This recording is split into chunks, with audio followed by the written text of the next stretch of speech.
Hello aspirants, welcome to I S smart prep. सब आज जो हम टॉपिक डिस्कस करने वाले हैं वो है हमारे सॉल्यूशन क्या होंगे एनपीएस के, ठीक है, नॉन परफॉर्मिंग एसेट्स के। इसमें कुछ एक्ट्स हैं जैसे सरफेजी एक्ट था और आईबीसी है, ठीक है। इन सबको हम डिस्कस कर रहे होंगे। ये बहुत ही ब्रीफ में समझा रहा हूँ, आगे काफ़ी डिटेल में मैंने कवर कर रखा है, तो आपको इंटरेस्ट आएगा। फिर है reforms in public sector banks, ठीक है। पब्लिक सेक्टर बैंक्स में फिर एफएसआईबी क्या है, नायक कमेटी की कुछ रिकमेंडेशन हम उन्हें पढ़ रहे होंगे, ठीक है। फिर थर्ड टॉपिक जो हम पढ़ेंगे वो होगा फाइनेंशियल इंक्लूजन्स, जिसमें हम पीएम जनधन स्कीम के बारे में, नचिकेत मोर कमेटी की कुछ रिकमेंडेशंस थी उन्हें समझेंगे। फोर्थ पॉइंट में हमारा है इनइक्वालिटी एंड पॉवर्टी से रिलेटेड, तो हम इसमें पढ़ेंगे what are inequality, what is poverty, Lorenz curve क्या होता है, जिनी कोफिशिएंट क्या होता है, मनरेगा स्कीम इससे कैसे रिलेटेड है। फिर लास्ट में हम कवर करेंगे इन्हीं सारे टॉपिक से रिलेटेड जो भी 1.5 ईयर्स में इंपॉर्टेंट करंट अफेयर्स है उसको, ठीक है। तो चलिए स्टार्ट करते हैं। सबसे पहला जो हमारा पॉइंट है वो है सॉल्यूशन क्या है। इसके पहले हमने डिस्कस किए थे ना non performing assets last lecture में, तो उसी के आगे से यहाँ से मैंने जो है उठा रखा है। तो देखो सॉल्यूशन क्या है एनपीएस के, जो नहीं समझ में आएगा वो मैं यहाँ पर एक्जैक्टली लिख दूंगा क्लियर हैंड राइटिंग में, तो आपको समझ में आ जाएगा, ठीक है। देखो सॉल्यूशन में आपको सबसे पहले शुरुआत होती है 1991 से। 1991 में क्या हुआ, एक डेट रिकवरी ट्राइब्यूनल्स की सेटअप किया गया। इनका सेटअप क्यों किया गया, क्या कि जो रिजोल्यूशन है ना नॉन परफॉर्मिंग एसेट्स के केसेस का, वो काफ़ी स्पीड अप हो सके। फिर ये इसमें क्या होता था, बेसिकली जो लीगल कॉन्फ्लिक्ट होता था बैंक्स और बोरोवर्स के बीच में, बैंक्स के बीच में और बोरोवर्स के बीच में, ठीक है, वो क्या होता था। अब ये एनपीए केसेस को बैंक से ले लेते हैं, ठीक है। जो डेब्ट रिकवरी ट्राइब्यूनल्स में इनका क्या होता था, इनको सुना जाता था और इनका कॉन्फ्लिक्ट का जो भी सॉल्यूशन है वो निकाला जाता था। ये काफ़ी सक्सेसफुल थे 1990s तक का, ठीक है। और इसके बाद क्या हुआ कि आज ये इतने ज़्यादा सक्सेसफुल इस नहीं है क्योंकि जो नेचर है ना एनपीएस का काफ़ी चेंज हो गया। जैसे एबिलिटी टू पे हो गया, पहले विलिंगनेस टू पे हुआ करता था, राइट। इसके बाद आता है 2002 में सारफेजी एक्ट। सारफेजी एक्ट का काम क्या था, इसका फुल फॉर्म होता है securitisation and reconstruction of financial assets and enforcement of security interest. Short form में हम इसे बोलते हैं सारफेजी एक्ट। ये एम्पावर करता है बैंक्स को to take control of securities of defaulted borrowers. जो भी डिफॉल्टी बोरोवर्स होते थे उनकी सिक्योरिटीज़ का कंट्रोल जो है अब इस एक्ट के तहत किसके पास आ जाएगा, बैंक्स के पास आ जाएगा। और इसमें सबसे इंपॉर्टेंट पॉइंट था ये कि इसमें कोर्ट्स भी इंटरवेन नहीं करेंगे, ठीक है। और इसी सारफेजी एक्ट के तहत क्या हुआ कि एक एसेट रिकंस्ट्रक्शन कंपनी यानी एआरसीज को इस्टेब्लिश किया गया, ठीक है। इन एआरसीज एक तरीके की कंपनी थी, ठीक है। इनका काम क्या था समझो, ये जो एआरसीज थी ना, ये एनपीए को बाय कर लेती थी, ठीक है ना, बैंक से, यानी नॉन परफॉर्मिंग एसेट्स को। इनके पास पावर था, ये क्या कर सकते हैं क्योंकि बैंक को पावर दे दी गई थी, आप कंट्रोल कर सकते हो सिक्योरिटीज कोलेटरल्स को। फिर ये एनपीए जो है वो एआरसी को बैंक क्या करती थी, सेल कर देती थी। फिर उसके पहले लेकिन एक प्रोटोकॉल था कि जो भी बोरोवर है उसको एक नोटिस दिया जाएगा 60 डेज पहले कि आप अपना लोन पे कर दो, अदरवाइज आपका लोन जो है हम एआरसीज में जाके दे देंगे। फिर क्या होता था उसके बाद, ये जो एआरसीज होती थी ये बेसिकली प्राइवेटली ओन कंपनियाँ हुआ करती थी, ठीक है। प्राइवेटली ओन कंपनियाँ हुआ करती थी। तो प्राइवेटली ओन एनबीएफसीज हुआ करती थी, नॉन बैंकिंग फाइनेंशियल कंपनीज। ये बाय करती थी एनपीए बैंक से डिस्काउंट पे, ठीक है, ये पॉइंट याद रखना, डिस्काउंट पे। Then they try to recover it by acquiring collateral. फिर उसको क्या करती थी, कोलेट्रल को एक्वायर करके उसको रिकवर करती थी जो अमाउंट लेती थी डिस्काउंट पे, ठीक है। आसान भाषा में ऐसे समझो कि मैं बैंक हूँ, आप हो बोरोवर, आपने मुझसे लोन लिया, कुछ अपना गिरवी रखा, मान लो सोना या घर के पेपर या गाड़ी कुछ भी। फिर अगर आपने लोन नहीं पे किया तो मैं क्या करूँगा, मैं एआरसी को पहले मैं आपको 60 डे पहले से एक नोटिस दूंगा। अगर आप उसमें भी मुझे पे नहीं करते हो तो फिर मैं क्या क्या करूँगा, फिर मैं इस एनबीएफसी यानी एआरसी को आपका जो भी कोलेट्रल है उसको डिस्काउंटेड रेट पे सेल कर दूंगा आपका लोन। फिर जो एआरसी है वो क्या करेगी, उस कोलेट्रल को बेच बेच करके क्या करेगी, अपना लोन को रिकवर करेगी जो उसने बैंक से खरीदा है। फिर क्या होता था, अब इसके बाद समझना है आगे आपको पॉइंट में। Sometimes these ARC start operating the defaulted company in a progressive manner. देखो क्या होता था, कभी कभी ऐसा भी होता था, जैसे मान लो कि जो भी हमारी एआरसी है, ठीक है, इस एआरसी के पास जब बैंक ने एनपीए सेल कर दिए तो जो भी कंपनी, मान लो जैसे कोई कंपनी सेल करी, उसके कोई भी कोलेट्रल सेल किया, ठीक है। तो अब ये एआरसी क्या करती थी, इनको मान लो दोबारा, अब जो पहले जो भी ओनर इसका उसके ऑपरेट कर रहा था तो वो लॉस में जा रहा था। बट इन एआरसीज में इसमें कुछ इन्फ्यूज़ करा, टेक्नोलॉजी करा, पैसा थोड़ा इन्वेस्ट किया, फिर इसको क्या किया, रिवैम्प कर दिया थोड़ा सा, तो ये अच्छा करने लग गई आगे चल के। तो ये भी एक तरीके से क्या हुआ, इससे ओवरऑल एनपीएस डाउन हो गए, ठीक है। तो वही ओवरऑल नीचे भी यही सब कुछ यहाँ पे लिखा हुआ है। फिर आगे आते हैं, आगे क्या है, इसमें कुछ लिमिटेशंस थी, एसेट्स रिकंस्ट्रक्शन कंपनीज की कुछ लिमिटेशंस हुआ करती थी, वो क्या थी समझना है। देखिए, conflict between banks and ARCs. जो भी कॉन्फ्लिक्ट है ना बैंक्स और एआरसीज के, वो किस पे होते थे, डिस्काउंट पे होते थे, ठीक है। क्योंकि कई बार ऐसा होता था कि ये एआरसीज जो है डिस्काउंट बहुत ज़्यादा ले लेती थी। जैसे मान लो 100 रुपये का लोन था भाई, तो बोलेंगे हम तो जो है इसको 70% डिस्काउंट पे लेंगे आपका लोन। तो बैंक को क्या होता था, उसकी मजबूरी थी भाई, एनपीए के लिए प्रोविज़न बनाना पड़ता है ना बैंक को। तो फिर प्रोविज़न बनाएंगे तो वो पैसा लोन में दे नहीं सकते हैं, तो बैंक का लॉस होता था। तो बैंक कोशिश करती थी कि भाई ये एनपीए खत्म हो किसी तरीके। तो डिस्काउंट के ऊपर काफ़ी इनके ऊपर कॉन्फ्लिक्ट हुआ करते थे। फिर ARCs being a type of NBFCs may not be able to manage all types of default companies.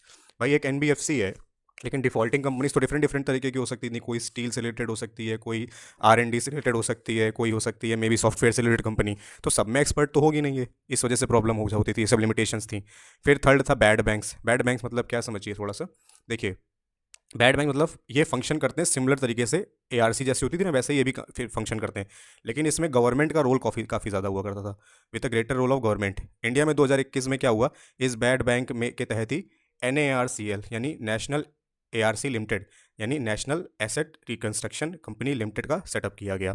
इसके कुछ फीचर थे। फीचर क्या थे, देखिए, ARC NARCL is mainly promoted by, इसको प्रमोट कौन कर रहा था, public sector banks with some funding by private banks. इसमें प्रमोट करती है पब्लिक सेक्टर बैंक्स और इसमें प्राइवेट बैंक्स भी कुछ फंडिंग करती हैं इस national asset reconstruction company limited की फंडिंग में। फिर होता क्या है कि NARCL बाय करती है नॉन परफॉर्मिंग एसेट्स को, किसकी, पब्लिक सेक्टर बैंक्स की, ठीक है, ओनली एंड विदाउट डिस्काउंट। मतलब ये जो NARCL थी ये केवल पब्लिक सेक्टर बैंक्स की ही एनपीएस को परचेज करती थी, डिस्काउंट वो भी बिना डिस्काउंट के, ठीक है। प्राइवेट बैंक्स का अगर कोई ऑप्शन में आ जाएगा तो ऑप्शन वो गलत होगा, प्राइवेट बैंक्स की नहीं करती थी, ठीक है। तो इसमें कि डिस्काउंट जो है वो नहीं दिया जाता, मतलब अगर 100 रुपये का लोन है तो 100 का 100 पूरा बैंक को मिल जाता था। लेकिन इसमें क्या होता था कि कॉन्फ्लिक्ट होने लग गया बाद में, ठीक है। Sorry, there was no conflict, यहाँ पे कोई कॉन्फ्लिक्ट नहीं था बैंक और NARCL में डिस्काउंट, क्योंकि डिस्काउंट था ही नहीं ना इसमें, तो कोई कॉन्फ्लिक्ट नहीं था इसमें। फिर लेकिन क्रिटिक्स बोलते थे कि अगर NARCL में encourage public sector banks to give riskier loans, भाई उन्हें तो पता है कि बाद में NARCL खरीद ही लेगी उनसे एनपीए को। तो क्रिटिक्स ने बोला कि अगर ये स्कीम ऐसा ही कंटिन्यू रहेगी तो आगे क्या होगा, पब्लिक सेक्टर बैंक्स को रिस्की बोरोवर्स को लोन देना आसान हो जाएगा, तो फिर वो जीरो डिस्काउंट पे देने लग जाएंगे, ड्यू टू जीरो डिस्काउंट, मतलब क्योंकि उनका तो कोई पैसा कटना नहीं है। फिर आगे चल के बैंक में क्या हुआ, रिस्ट्रक्चरिंग एनपीएज होने लगा। रिस्ट्रक्चरिंग मतलब बैंक अपने लोन को रिस्ट्रक्चर करती हैं, कैसे, कुछ कंसेशंस देती हैं। यहाँ पे देखना लिखा हुआ ना कंसेशंस, रिस्ट्रक्चरिंग मतलब याद रखना कंसेशंस, किसको, बोरोवर्स को, to facilitate loan payments. Loan के पेमेंट्स को फैसिलिटेट करने के लिए बैंक क्या करती हैं, उसको रिस्ट्रक्चर करती हैं। जैसे पहला पॉइंट में समझिए कि इंटरेस्ट रेट को कम कर देंगी या लॉन्गर रिपेमेंट पीरियड कर देंगी। मान लो 10% इंटरेस्ट ले रही है तो बोलेंगे भाई तुमसे हम 8% ले रहे हैं लेकिन तुम लोन वापस कर दो, ठीक है।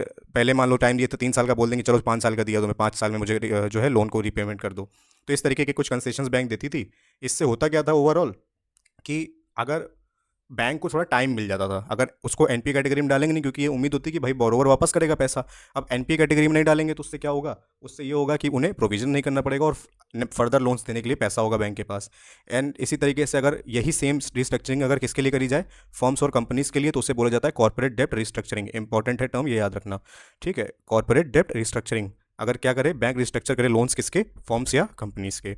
ऐसे कोविड के टाइम पे लोन मॉरेटोरियम दिए गए थे, यानी कि पोस्टपोन कर दी गई थी ईएमआईज। जो भी कोविड जब आया था ना, तो जिन लोगों ने लोन लिए थे उनकी ईएमआईज को बोला गया था कि आप पोस्टपोन कर दो ईएमआई की पेमेंट को बैंक्स के द्वारा, ठीक है। Not any interest rate benefit but larger payment period, मतलब इंटरेस्ट में तो कोई बेनिफिट नहीं है, 9 था तो 9 ही लिया जाएगा, लेकिन हाँ टाइम बढ़ा देंगे। मान लो पहले तुमने बोला था कि साल भर में वापस करो, तो अब बोल देंगे 1.5-2 साल में वापस करो, 3 साल में वापस करो, ठीक है। ओवरऑल ये चीज़ थी। फिर आते हैं नेक्स्ट में कि वही चीज़ नीचे लिखी हुई जो मैंने अभी आपको बताई थी कि अगर इससे होता क्या है, बैंक का एनपीए का प्रोविजन नहीं करना पड़ता है, ठीक है। फिर आते हैं stress assets of a bank related to restructuring. अब ये इंपॉर्टेंट टर्म है, व्हाट आर स्ट्रेस एसेट्स, क्या होती हैं। तो याद रखना, स्ट्रेस एसेट मतलब होता है जो भी बैंक की नॉन परफॉर्मिंग एसेट्स यानी एनपीए हैं, जो भी रीस्ट्रक्चर्ड एनपीएज हैं, यानी कि जिसको कंसेशन वगैरह जिस पे दिया गया है, ठीक है।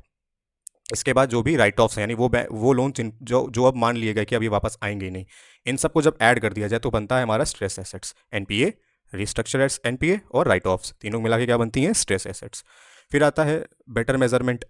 ये बेटर मेजरमेंट है क्योंकि यहाँ पे जो things are not hiding, NPAs में तो चीज़ें छुप जाती हैं काफ़ी, लेकिन अगर स्ट्रेस एसेट्स में हमारा क्या है, रिस्ट्रक्चर भी आ गई, राइट ऑफ्स भी आ गए, तो क्लियर मेजरमेंट मिल जाता है कि भाई स्थिति एक्चुअली में है क्या बैंकिंग सेक्टर की।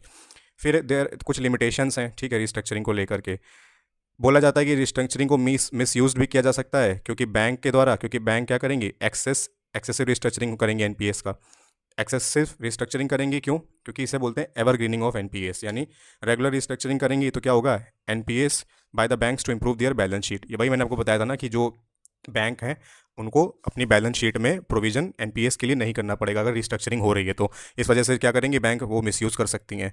फिर it can also be misused by the wilful defaulters to persuade the banks to restructure their NPAs. इससे क्या होगा कि भाई जो भी विलफुल डिफॉल्टर्स हैं, जो हम पहले से सोच के रखते हैं भाई पैसा देना ही नहीं है, या जो भी देना है वो बैंक हमें पहले छूट दे तभी हम देंगे, तो वो क्या करेंगे, वो एक हैबिट बना लेंगे कि भाई जब रिस्ट्रक्चरिंग होगी तभी हम अपना लोन दे देंगे। मान लो 9 की जगह मुझे 7% पे बैंक रेडी हो जाएगा तो हम यही तभी पैसा देंगे। तो एक तरीके से उनकी ये मिसयूज़ किया जा सकता है। उसके बाद फिर आते हैं सेकंड जनरेशन रिफॉर्म्स। अब सेकंड जनरेशन रिफॉर्म से समझो पहले की फर्स्ट जनरेशन रिफॉर्म्स क्या होते हैं। फर्स्ट जनरेशन रिफॉर्म थे ना, बेसिकली वो होते हैं एलपीजी रिफॉर्म्स, यानी कि लिबरलाइजेशन, प्राइवेटाइजेशन एंड ग्लोबलाइजेशन। ये जो रिफॉर्म किए थे 1991 के अराउंड, ठीक है, इसे बोलते हैं फर्स्ट जनरेशन रिफॉर्म। और इनके सपोर्ट में जो भी रिफॉर्म्स वगैरह किए गए पोस्ट 1997, ये अभी भी हो रहे हैं, इन्हें बोला जाता है सेकंड जनरेशन रिफॉर्म। जैसे एक फर्स्ट जनरेशन रिफॉर्म का एग्जांपल बताएं तो reforms were that provided freedom of entry two forms. पहले क्या था, लाइसेंस सिस्टम था, तो लाइसेंस सिस्टम को अबॉलिश कर दिया गया था। उससे क्या हुआ कि फ्रीडम मिल गई फॉर्म्स को एंट्री करने की इकोनॉमी में। तो ये फर्स्ट जनरेशन रिफॉर्म्स था। अब इसी के साथ क्या, अलॉन्ग विथ फ्रीडम, अगर हमने एग्जिट करने का भी फ्रीडम दे दिया बैंक्स को, ये हो गया हमारा सेकंड जनरेशन रिफॉर्म। ठीक है, क्योंकि ये क्या कर रहा है, ये सपोर्ट कर रहा है फर्स्ट जनरेशन रिफॉर्म को। ठीक है, काफ़ी आसान भाषा में आपको समझा रहा हूँ, आराम से एकदम कूल डाउन होकर के चीज़ों को समझिए, ताकि आप जब खुद से एक बार इन्हें रिवाइज करें ना बैठ करके अपने हैंड रिटन नोट्स को, या कहीं भी आप इन टॉपिक्स को दोबारा बैठ के पढ़ें, तो ये ऐसे ना लगें कि इन्हें तो कभी पढ़ा ही नहीं है, ये कहाँ से सब टॉपिक्स आ गए हमारे सामने। ये सब आपने पढ़ रखे हैं, विश्वास रखिए बहुत कठिन नहीं है, ईजी है, बस ज़रूरत है थोड़ा सा अटेंशन पे करने की और इन्हें शांति से समझने की। ठीक है, तो देखो इसके बाद क्या होता है कि अब आते हैं मेन गोल जो था आईबीसी कोड का। ठीक है, 2016 में एक आईबीसी कोड आया था। ठीक है, इसका मेन गोल क्या था, ये प्रोवाइड करेगा फ्रीडम किसको, एग्जिट को, किसको, जो भी हमारी फॉर्म्स थी वो इजीली एग्जिट कर सकती हैं। जैसे एंट्री के लिए फ्रीडम दी गई, वैसे एग्जिट के लिए फ्रीडम दी गई, जो भी इनएफिशिएंट फॉर्म्स हैं। फिर लेबल रिफॉर्म्स किए गए एम्प्लॉयमेंट से रिलेटेड, इन्हें भी सेकंड जनरेशन रिफॉर्म बोलते हैं। अगर कोई रिफॉर्म सेंट्रल गवर्नमेंट कर रही है, ठीक है, फिजिकल सिस्टम रिफॉर्म कर रही है, तो वो फर्स्ट जनरेशन होगा। लेकिन उसके सपोर्ट में अगर कोई स्टेट गवर्नमेंट रिफॉर्म कर रही है, ठीक है, फिजिकल रिफॉर्म से रिलेटेड, तो वो सेकंड जनरेशन रिफॉर्म कैलकुलेट किया जाएगा। जैसे इनएफिशिएंट फॉर्म्स का क्या होता है, एनपीए बहुत ज़्यादा होता है, तो आईबीसी जो है वो क्या करेगा, सॉल्व करता है इस तरीके के इशूज़ को। अब ये आईबीसी जो है इसको कैसे देखा जाता है, as a solution to NPA. ठीक है, अब देखिए, companies with higher NPA are referred by the banks to NCLT. ये जो आईबीसी है ना, इसमें क्या होता है, जब ये एनपीएस का सोल्यूशन करता है, तो जो कंपनीज होती है जिनके एनपीएस बहुत ज़्यादा होते हैं, ठीक है, उन्हें क्या करता है, एनसीएलटी को क्या करता है, रिफर कर देता है। एनसीएलटी क्या होती है, नेशनल कंपनी लॉ ट्राइब्यूनल, एक तरीके का। इसमें क्या होता है कि ये एनसीएलटी ट्राई करती क्या करने के लिए, एक रेजोल्यूशन प्लान लाती है। थोड़ा सा यहाँ पे हाइलाइटर वैसे ब्लर हो गया, बट मैं आपके लिए लिख दे रहा हूँ। ठीक है, रेजोल्यूशन प्लान। ठीक है, कौन लेके आता है, एनसीएलटी लेके आती है। इस रिजोल्यूशन प्लान में क्या होता है, जो भी डिफॉल्टिंग कंपनीज होती है उसके लिए लाया जाता है।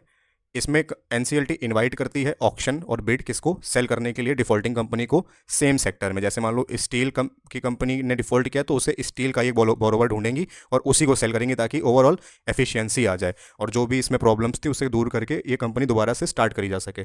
ठीक है, लेकिन क्या क्या होता है समझिए, the buyer company also agree to repay a significant part of loan to the banks. जो भी लोन का पार्ट होता था कुछ, वो बायर कंपनी बैंक को दे देती थी। ठीक है, कंपनी सेल होने के बाद जो बोरोवर कंपनी हुआ करती थी बैंक की, बैंक उसे एनसीएलटी को देती थी, एनसीएलटी उसे सेल कर देती थी, और जो बायर कंपनी थी वो क्या करती थी, बाद में लोन का कुछ पेमेंट भी पे करती थी।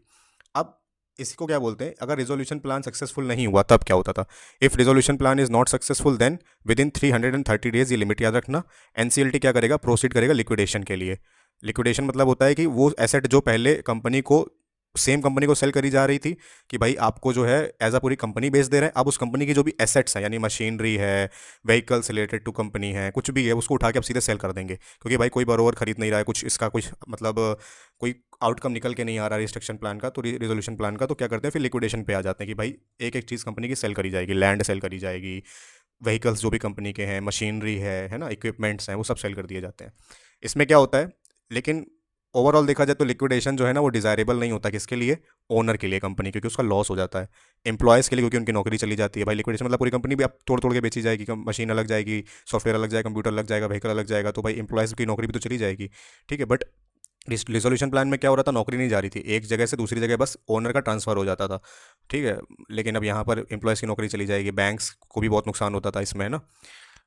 The first successful resolution plan जो इंडिया का था वो टाटा स्टील ने खरीदा था भूषण स्टील को, ठीक है। ये भूषण स्टील थी एक, उसको टाटा स्टील ने खरीदा था और उन्होंने रीपे किया था लगभग 35,000 करोड़ रुपए, 35,000 करोड़ रुपीज़ का लोन बैंक्स को, और इसमें 37% हेयर कट था। अब ये हेयर कट बहुत इंपॉर्टेंट टर्म है प्रीलिम्स के पॉइंट ऑफ व्यू से भी, और मैंने ऐसे कुछ मॉक इंटरव्यू देख रहा था कुछ दिन पहले, तो मैं देखा था कि उसमें भी ये टर्म काफ़ी बार पूछा गया है कैंडिडेट से, व्हाट इज़ हेयर कट। तो याद रखना, ये एक तरीके का शेयर होता है या पार्ट होता है लोन का, that is not repaid by buyer और कंपनी। यानी कि जब भी जो कंपनी है, बायर कंपनी है, उस लोन को खरीदेगी तो उसका कुछ पार्ट ऐसा है जो उसे कट कर देगी। बोलेगी अगर मान लीजिए आपका 100% है, मान लो टाटा स्टील ने ये 35,000 रुपये में खरीदा था, तो इसकी टोटल वैल्यू जो भी होगी, ठीक है, उसमें से 37% लेस करने के बाद ही 35,000 रुपीज़ दिए होंगे। तो यही अमाउंट हेयर कट होता था कि जो पार्ट लोन का रीपे नहीं करना है किसको, बायर कंपनी को, वही हेयर कट अमाउंट होता है।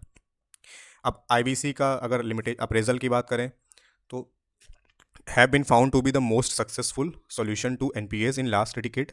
क्यों? RBI keeps on doing study on IBC.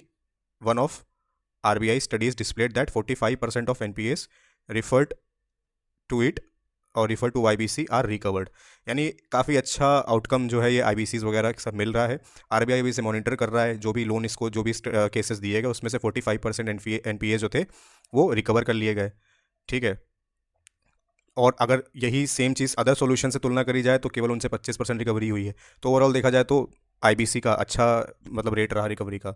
लेकिन लिमिटेशंस की बात करी जाए अगर, तो समझिए इनकी कुछ लिमिटेशंस भी हैं। लिमिटेशन क्या है कि जो मोस्ट एनपीए की रिकवरी है ना, have taken place through resolution plan in selected sector. जैसे केवल स्टील टाइप के कुछ सेलेक्टेड सेक्टर्स थे जिनमें रिजोल्यूशन प्लान जो है उससे रिकवरी हो पाई। लेकिन इसमें प्रॉब्लम और भी है कि भाई डिले भी किया जाता है काफ़ी। जो रिजोल्यूशन प्लान है ना, 1/3 of the resolution plan succeeded only 300 days. मतलब 300 दिनों में केवल जितने भी रिजोल्यूशन प्लान बनाए गए उनमें से एक तिहाई केवल सक्सेसफुल हो पाए, तो काफ़ी डिले हो जाता है ये सब चीज़ें। Increase in number of liquidations. Liquidations मतलब कि रिजोल्यूशन प्लान कईयों के सक्सेसफुल ना होने के बाद लिक्विडेशन क्या था, यानी मशीनरी सेल कर दी, व्हीकल सेल कर दिया, तो इसमें इंक्रीज़ हो रहा है। यानी शॉर्ट टर्म चीज़ें देखी जा रही हैं कि मतलब ज़्यादा उसमें दिमाग ना लगा करके रिजोल्यूशन प्लान में लिक्विडेशन की ओर ज़्यादा बढ़ावा दिया जा रहा है, तो ये गलत है ना, ओवरऑल नुकसान होता है क्योंकि इसमें एम्प्लॉयमेंट चला जाता है लोगों का, बैंक को भी नुकसान होता है। वेरी हाई हेयर कट्स होते हैं, कई बार 80-90% तक के हेयर कट मांग जो है बायर कंपनी मांग लेती है तो रिजोल्यूशन प्लान में, ये भी गलत चीज़ है। तो मतलब ओवरऑल ये लिमिटेशंस हैं आईबीसी की, ठीक है। इसके बाद आते हैं, अब इसमें एक और जो है लिमिटेशन है कि प्री पैक्ड रिजोल्यूशन प्लान भी होते हैं। प्री पैक्ड रिजोल्यूशन मतलब कि रिजोल्यूशन प्लान फॉर एमएसएमई जैसे है, जहाँ पे सेल वैल्यू जो है हेयर कट एक्सेट्रा आर पहले से डिसाइड कर लिया जाता है, ठीक है। जो भी सेल वैल्यू है जो हेयर कट उसमें से पहले से डिसाइड कर लिया जाता है। तो वही बोल रहा है कि so far this plan are not much successful because of many reasons. Shortage of buyers for MSME को खरीदने के लिए बायर्स की बहुत कमी होती है, ठीक है। एमएसएमई काफ़ी हॉट टॉपिक रहता है यूपीएससी में, तो इसको न्यूज़पेपर वगैरह से फॉलो करते रहना है। फिर रेगुलेटर्स ऑफ आईबीसी की बात करें तो insolvency and bankruptcy board of India जो है आईबीबीआई, यही क्या है आपका आईबीसी का रेगुलेटर है, ठीक है। सो पीएसपी रिफॉर्म्स यानी पब्लिक सेक्टर बैंक रिफॉर्म्स में ये हुए थे 2015 से इनकी शुरुआत करी गई थी, ठीक है।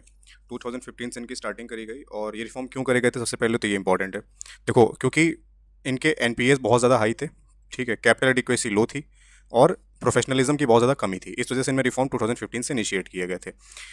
इसके लिए एक इंद्रधनुष रिफॉर्म जो है 2015 में लाया गया। जैसे इंद्रधनुष के 7 कलर्स होते हैं ना, ऐसे ही 7 जो है पार्ट्स थे इस रिफॉर्म के। और इन रिफॉर्म्स को रिकमेंडेड किए जो है, इनमें से काफ़ी रिफॉर्म्स किसने, नायक कमेटी ने क्या किए हैं, रिकमेंड किए हैं। तो नायक कमेटी अगर कभी ऑप्शन में मिले और मैचिंग वगैरह में दे दिया जाए तो आप याद रखिएगा ये पब्लिक सेक्टर बैंक से रिलेटेड है, रिफॉर्म से रिलेटेड है।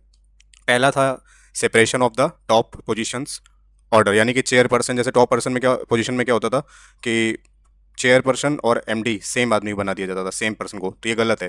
बोला भाई जो चेयरपर्सन है वो पॉलिटिकल कम्युनिकेटर है गवर्नमेंट का, और एमडी जो है वो एक्सपर्ट होता है बैंकिंग सेक्टर में, तो दोनों अलग अलग होने चाहिए। पहली तो ये से एक रिकमेंडेशन थी। दूसरी थी सेटिंग अप करो बैंक बोर्ड ब्यूरो यानी BBB for recruiting top positions in public sector banks. पहले क्या होता था, ये काम फाइनेंस मिनिस्ट्री करती थी, बट जब बैंक बोर्ड ब्यूरो बना दिया गया तो क्या हुआ, चेयरपर्सन और 6 मेंबर हुआ करते थे इसमें, ठीक है। तो चेयरपर्सन और 6 मेंबर मतलब यानी कि 3 ऑफिशियल हुआ करते थे और 3 एक्सपर्ट हुआ करते थे इस 6 मेंबर में से। उन 3 एक्सपर्ट्स में से भी 2 होते थे बैंक से एटलीस्ट हुए। तो इसमें जो है बेसिकली इस बैंक बोर्ड ब्यूरो में ऐसी इसकी काइंड ऑफ स्ट्रक्चरिंग थी, ठीक है। अब देखिए, इस बैंक बोर्ड ब्यूरो को क्या बोला जाने लगा बाद में, इसको फिर से रिस्ट्रक्चर किया गया और बोला जाने लगा फाइनेंशियल सर्विस इंस्टीट्यूशन ब्यूरो, यानी FSIB। Financial institution financial service institution bureau जो है ये अपॉइंट करता है आप किसके, चेयरमैन को, MD को, फाइनेंशियल इंस्टीट्यूशंस के under the government ownership apart from public sector banks. Bank board bureau केवल पब्लिक सेक्टर बैंक्स के चेयरमैन और MD करता था, बट जो FSIB वो क्या करता है, अपॉइंट करता है चेयरपर्सन किसके, चेयरपर्सन MD, फाइनेंशियल इंस्टीट्यूशन जो भी गवर्नमेंट के अंडर आते हैं सबको। तो दो चीज़ें तो ये हो गई। तीसरा पार्ट था रिफॉर्म इंद्रधनुष मिशन का कि कैपिटलाइजेशन किया गया पब्लिक सेक्टर बैंक्स का। कैपिटलाइजेशन का मतलब होता है कि government providing funds to public sector banks with lower capital adequacy ratio. मतलब वो बैंक जिनका कैपिटल एडिक्वेसी रेशियो कम है, ठीक है, उनको बैंक्स क्या करता था, गवर्नमेंट प्रोवाइड करता था फंड्स दो तरीके से। कैसे, पहला तो कैपिटलाइजेशन फंड, ठीक है, एनुअल बजट में क्या करता था, गवर्नमेंट करती थी, डिसाइड करती थी कि प्रोवाइड करेगी capitalisation fund to in the annual budget. इससे क्या होता था, फिजिकल डेफिसिट बढ़ने लगता था। Through issue of recapitalisation of bonds, यानी कि refer to the bonds issued by government to public sector banks to raise funds that can be provided to the public sector banks with lower capital adequacy ratio। यानी कि जिनके पास ज़्यादा है, better performing public sector banks हैं, उनसे क्या करते थे, बॉन्ड इशू करके पैसे ले करके जिनके पास कैपिटल एडिक्वेसी रेशियो लोअर होता था उनको क्या करते थे, दे देते थे। लेकिन उससे भी क्या होता था, ओवरऑल इंटरेस्ट तो बाद में पे करना पड़ता था ना गवर्नमेंट को, उससे भी क्या होता था, फिजिकल डेफिसिट बढ़ने लगता था। चल तो बोला गया कि इसको जो है आपको क्या करना पड़ेगा, इस इशू को सॉल्व करना पड़ेगा। फोर्थ क्या है, D stressing the public sector banks. तो यहाँ पर मैं शॉर्ट फॉर्म में लिख दे रहा हूँ, ब्लर है थोड़ा सा, PSBs लिखा हुआ है, ठीक है। पब्लिक सेक्टर बैंक्स को क्या करना है, डी स्ट्रेसिंग करना। डी स्ट्रेसिंग मतलब वही जो स्ट्रेस, याद है ना, नॉन परफॉर्मिंग एसेट्स वाला जो और राइट ऑफ्स वाला इशू था उसको। तो रीस्ट्रक्चरिंग करेंगे जब NPS की, किसकी, पब्लिक सेक्टर बैंक्स की। जैसे एक उदय स्कीम आई, उस उदय स्कीम में क्या बोला गया, under the government of India restructure the loans given to discoms by PSBs। Public sector banks ने ये जो इलेक्ट्रिसिटी सप्लाई कंपनी जितनी भी होती है उनको जो भी लोन दिए गए थे उसको उदय स्कीम के तहत क्या किया गया, रिस्ट्रक्चर किया गया। तो ऐसे ही कुछ स्कीम्स वगैरह चलाई जानी थी। ये चौथा रिफॉर्म था। पांचवा इंद्रधनुष रिफॉर्म में क्या था कि एम्पावर करो PSB को, यानी कि there would be less government expenditure in the functioning of public sector banks. Public sector banks में जो इनके रनिंग में जो गवर्नमेंट का एक्सपेंडिचर है वो कम से कम होना चाहिए, ठीक है। ये था पांचवा रिफॉर्म। फिर छठवा रिफॉर्म था अकाउंटेबिलिटी, यानी रैंकिंग करो पब्लिक सेक्टर बैंक्स की ऑन द बेसिस ऑफ की performance indicators and rewarding better performers. यानी जो भी पब्लिक सेक्टर बैंक्स अच्छा परफॉर्म कर रहे हैं उन्हें रिवॉर्ड दो, उनके रैंकिंग बनाओ। तो इससे क्या होगा, एक कंपटीशन जो है इनके आपस में हो जाएगा। उससे क्या होगा कि sense of providing good services जो है वो अच्छा ज़्यादा मतलब होगा बैंक्स के बीच में। तो ये दोनों चीज़ें हैं। फिर आता है सातवां रिफॉर्म, गवर्नेंस रिफॉर्म करो। मतलब गवर्नेंस रिफॉर्म में क्या करना है, गवर्नेंस रिफॉर्म में refer to the reform that improve any system process skill sets etcetera in the public sector banks. जैसे डिजिटल बैंकिंग इनिशिएटिव्स हैं, UPI है, रुपए डेबिट कार्ड है, डिजिटल करेंसी है, CBDC से बोलते हैं ना, सेंट्रल बैंक डिजिटल करेंसी। इन सब से रिलेटेड जो भी रिफॉर्म्स हैं इन्हें गवर्नेंस रिफॉर्म बोला जाता है। ये सातवां था, ठीक है। इसके बाद आते हैं privatisation of public sector banks. ये काफ़ी हॉट टॉपिक रहा था कुछ साल पहले, तो उससे रिलेटेड भी चीज़ें काफ़ी एग्जाम्स में पूछी जाती हैं। मेंस में एग्जैक्ट ज़्यादा मतलब स्पेसिफिकली पूछा जाता है इससे रिलेटेड क्वेश्चंस को। तो आपको ध्यान देना है कि प्राइवेटाइजेशन मतलब क्या होता है। प्राइवेटाइजेशन मतलब केवल होता है कि गवर्नमेंट सेल कर रही है क्या, majority stake in some public sector banks to private sector. यानी मान लो मेजोरिटी, यानी मान लो 100% स्टेक है तो गवर्नमेंट ने 50% सेल कर दिया, तो ये क्या हो गया, मेजोरिटी सेल हो गया, तो इसे प्राइवेटाइज हो गया। आर्ग्यूमेंट क्या है सपोर्ट में प्राइवेटाइजेशन के, भाई प्राइवेटाइजेशन से क्या होता है, बेटर मैनेजमेंट आता है बैंक में, है ना। दूसरा है क्या है कि privatisation leads to more competition. Privatisation से क्या होता है कि भाई हर बैंक चाहती है कि अच्छी सर्विसेज प्रोवाइड करें ताकि ज़्यादा प्रॉफिट हो, तो इससे कंपटीशन होता है और अच्छी सर्विसेज सिटीजन्स तक पहुँचती हैं, ठीक है। नेक्स्ट आ जाओ कि इससे क्या होता है, एफिशिएंसी ओवरऑल बढ़ती है। एफिशिएंसी बढ़ती है तो क्या होता है, एफिशिएंसी से प्रॉफिट भी ज़्यादा होता है। गोल क्या है प्राइवेट सेक्टर का, प्रॉफिट मैक्सिमाइजेशन। तो प्रॉफिट को मैक्सिमाइज करने के लिए ओवरऑल क्या करेंगे, वो अपनी सर्विसेज को इंप्रूव करते ही करते हैं। फिर एक नायक कमेटी है, ठीक है। नायक कमेटी ने फेवर किया है प्राइवेटाइजेशन को। तो याद रखना जब नायक कमेटी कहीं ऑप्शन में दिख जाए मैचिंग में, तो वो किससे रिलेटेड है, privatisation of public sector banks. Privatisation reduce करता है गवर्नमेंट का बर्डन को, क्योंकि उसे कैपिटलाइजेशन नहीं करना पड़ता, यानी बजट में जो है अलग से एक प्रोविजन बनाना पड़ता है इन बैंक्स को देने के लिए, ठीक है। उसके बाद वो सब चीज़ें नहीं करनी पड़ेंगी, तो फिजिकल डेफिसिट कम हो जाएगा, तो इससे गवर्नमेंट का बर्डन कम होगा ना।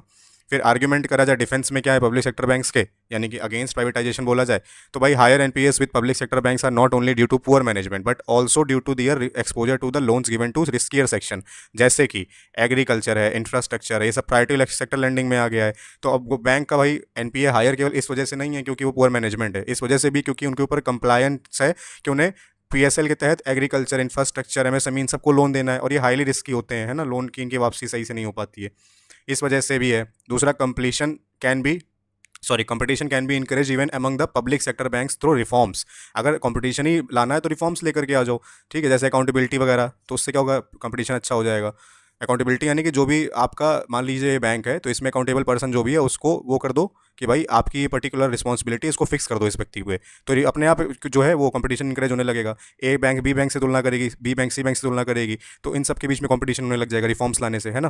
प्राइवेटाइजेशन में lead to less job creation in future and even in present job losses. Privatisation से क्या होगा भाई, आप जॉब क्रिएशन कम हो जाएंगी, और इवन जो प्रेजेंट जॉब है उनका भी लॉस होने की चांसेस ज़्यादा बढ़ जाते हैं भाई। बैंक्स में क्या है, मान लो अभी गवर्नमेंट ओन कर रही है तो 5 एम्प्लॉय काम कर रहे हैं, इन 5 के पास काम कर, देखा जाए तो वर्किंग आवर मान लो इनके 6-6 घंटे के हैं, बट इन्हें आइडली देखा जाए तो तुम्हें, हम सबको पता है कि ये काम कितनी देर करते हैं ना, 3 घंटे काम करते हैं, कोई 2 घंटे, कोई करता ही नहीं, कोई लीव पे रहता है ना। तो इन सब चीज़ों को देखा जाता है, इससे क्या होता है कि ओवरऑल एफिशिएंसी कम हो जाती है गवर्नेंस की। लेकिन अगर यही प्राइवेट सेक्टर हो जाएगा तो प्राइवेट क्या करेगा, पहले तो इन 2 को यहाँ से तुरंत एलिमिनेट करेगा, फिर बचा हुआ काम इन 3 से कराएगा, और इनका 6 घंटे का काम को 8 घंटे कर देगा। तो क्या होगा, इससे जॉब भी मतलब जो है उसके खोने का डर है। वो दूसरा ये भी कि फ्यूचर में भी जो नंबर ऑफ जॉब्स हैं वो कम क्रिएट होंगी। फिर प्राइवेटाइजेशन में negatively impact the goal of financial inclusion. इससे फाइनेंशियल इंक्लूजन का भी जो एक गोल है, यानी कि गवर्नमेंट बोलती है ना कि बैंक्स को, कि आपको जो है इतने number of bank accounts open करने हैं रूरल एरियाज़ में, बैकवर्ड एरियाज़ में, प्राइवेट सेक्टर क्यों कंप्लाई करेगा, वो बोलेगा हम नहीं करेंगे, तो वो भी सब प्रॉब्लम इशू हो सकता है। यहाँ से हमारा पीएसबी वाला टॉपिक खत्म होता है। अब नेक्स्ट टॉपिक स्टार्ट होता है हमारा फाइनेंशियल इंक्लूजन। यहाँ थोड़ा सा ब्लर हो रहा है, मैं यहाँ पे क्लियर हैंड राइटिंग साफ लिख देता हूँ। देखो, फाइनेंशियल इंक्लूजन, ये हमारा नया टॉपिक है। फाइनेंशियल इंक्लूजन में क्या है, इसका मतलब होता है प्रोवाइडिंग बेसिक, याद रखना ये topic, basic term, sorry, basic financial services mainly क्या, बैंकिंग सर्विसेज किसको, लेस प्रिविलेज पॉपुलेशन को, और जो कि कहाँ रहती है, रिमोट एरियाज में, जैसे विलेज वगैरह हो गए, ठीक है, ट्राइबल एरियाज हो गए। तो बैंकिंग इंक्लूजन या financial inclusion is for less, far less mainly been contributed by public sector banks. जो फाइनेंशियल इंक्लूजन है किसके द्वारा कंट्रीब्यूट किया जाता है, पब्लिक सेक्टर बैंक्स के द्वारा। अब इन फाइनेंशियल इंक्लूजन यानी कि लेस प्रिविलेज और रिमोट एरियाज में रह रहे लोगों को बैंकिंग सर्विसेज प्रोवाइड करने के जो दारोमदार है, ये इस इनिशिएटिव जो है फाइनेंशियल इंक्लूजन का, उसके कैसे जो है इंडिया में वो प्रवेश करता है या कैसे उसका रोड मैप होता है, वो हम अभी डिस्कस करने वाले हैं। तो देखिए, सबसे पहले आइडियल फीचर में 2 चीज़ें, कॉस्ट कंपटीशन फॉर बैंक्स, दूसरा ईजियर केवाईसी नॉर्म्स। 2 चीज़ें करनी पड़ेगी, कॉस्ट कंपटीशन और ईजियर केवाईसी नॉर्म्स। अब इसी के इन 2 पॉइंट्स पर ही आगे हमारा फाइनेंशियल इंक्लूजन का जो रोड मैप है वो चलने वाला है। जैसे 1969 में, यहाँ थोड़ा सा ब्लर हो रहा है, मैं क्लियर कर देता हूँ। 1969 में क्या किया गया, बैंक्स का किया गया नेशनलाइजेशन, यानी गवर्नमेंट ने प्राइवेट सेक्टर से क्या करा कि ओनरशिप लेकर के खुद उसको चलाने लग गई।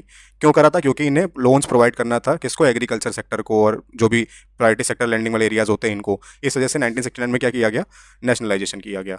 उसमें क्या होता था कि एक बैंकिंग बिजनेस कोरेस्पॉन्डेंट स्कीम लाई गई 2005 में आरबीआई के द्वारा, ठीक है। इसमें क्या होता था, एक बैंक मित्र होता था, ये बैंक मित्र का काम क्या था, ये एक इंडिविजुअल होता था, ठीक है, वो प्रोवाइड करता था basic banking services by visiting remote areas. किसी गांव वगैरह में साइकिल से जाकर के बैंकिंग सर्विसेज प्रोवाइड करना, ये सब काम एक बैंक मित्र के हुआ करते थे। लेकिन इसके भी कुछ लिमिटेशंस हैं, जैसे there have been complaints about lack of professionalism. मतलब कई बार होता था ये प्रोफेशनल व्यक्ति नहीं होता था, कॉस्ट बचाने के लिए अनप्रोफेशनल व्यक्तियों को जो है रख लिया जाता था। उसके बाद क्या होता था, प्रोफेशनलिज्म ना होने के कारण ये ट्रेन नहीं होते थे, तो इनमें करप्शन की भावना जग जाती थी और ये करप्ट हो जाते थे आगे चल करके, ठीक है, लोगों का पैसा जो है वो रिस्क में हो जाता था इसकी वजह से। फिर lower remuneration given to bank correspondents, जो पैसा दिया जाता ना, इनकी सैलरी वगैरह बहुत कम दी जाती थी, तो इसी वजह से क्या होता है, एक सेंस ऑफ काइंड ऑफ वो होता है ना कि पैसे कम मिलते तो लोगों के अंदर करप्शन की भावना और जाग जाती है। अगर आपको सफिशिएंट अमाउंट ऑफ मनी दिया जा रहा है, एक जनरल टर्म में ऐसा बोला जाता है कि जरूरी नहीं है कि भाई जिनकी सैलरी बहुत अच्छी है वो करप्शन नहीं करते हैं, ऐसा स्टेटमेंट कहना गलत होगा। ऑब्वियस सी बात है, करप्शन आप किसी भी स्टेज पर देख सकते हो, किसी भी व्यक्ति के द्वारा देख सकते हो, लेकिन हाँ, काफ़ी हद तक अगर आप सफिशिएंट अमाउंट ऑफ सैलरी आपको दी जा रही है तो एक सेंस ऑफ सेटिस्फेक्शन होता है और करप्शन की जो चांसेस है वो कम हो जाते हैं। फिर आता है पीएम जनधन योजना, 2014 में आई थी पीएम जनधन योजना, गवर्नमेंट ऑफ इंडिया ने इसे लॉन्च किया। इससे क्या होता है, फाइनेंशियल इंक्लूजन में इसका गोल जो था वो क्या करना था, ओपन करो large number of bank accounts, ठीक है, large number of bank accounts को ओपन करना था। इसके बाद government provided multiple incentives features in Jan Dhan योजना, जैसे जीरो बैलेंस अकाउंट ओपन किया गया, इसमें आपको मिनिमम बैलेंस आपका जीरो है तब भी आप अकाउंट को ओपन कर सकते हो। दूसरा, most of the banking services are free of cost, जैसे कि डेबिट कार्ड्स इशू करना, है ना। Insurance services are free of cost, जैसे लाइफ इंश्योरेंस 30,000 रुपये तक का, 30,000 रुपीज़ तक का था। एक्सीडेंट इंश्योरेंस था लगभग 2 लाख रुपये तक का। इसमें ईजियर केवाईसी नॉर्म्स थे, जैसे only 1 KYC required, in rural areas even MNREGA के जो कार्ड होते थे ना, वो भी अलाउ थे केवाईसी के लिए, तो काफ़ी ईजी था। फिर ओवरड्राफ्ट फैसिलिटी भी थी, अगर 10,000 रुपये तक आप इससे क्या कर सकते हो, ओवरड्राफ्ट कर सकते हो, शॉर्ट टर्म लोन ले सकते हो। इस पर इंटरेस्ट रेट चार्ज किया जाता था। Many times farmer required short term loans for buying seeds और फर्टिलाइजर, तो वो यहीं से ले लिया करते थे। फिर overdraft facilities also a part of private sector lending, ये इंपॉर्टेंट पॉइंट है, इसे याद रखना है, ठीक है।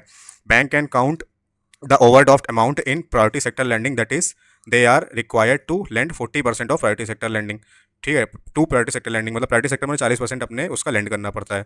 फिर आता है सक्सेस की बात करें तो share of adult population having a bank account has increased quite well, that is from 55% था 2014 में, अभी कितना हो गया 85% हो गया 2021 में आकर के। यानी एडल्ट पॉपुलेशन जिन्होंने बैंक अकाउंट को ओपन किया है वो अभी बढ़ गया है, 55% था 2014 में, 85% हो गया है।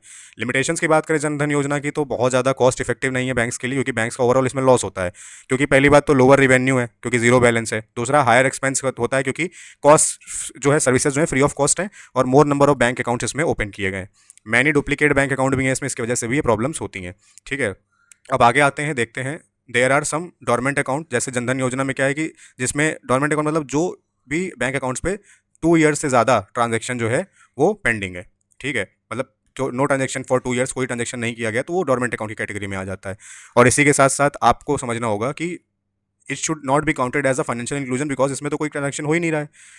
ऐसे ही फिर नचिकेत मोर कमेटी ने कुछ आरबीआई के अंडर 2014 में सेटअप करी गई, इसने रिकमेंड किया टाइप्स ऑफ बैंक्स के बारे में, यहाँ टाइप्स लिखा है, ठीक है, थोड़ा सा मैं क्लियर कर देता हूँ यहाँ टाइप्स ऑफ बैंक्स के बारे में।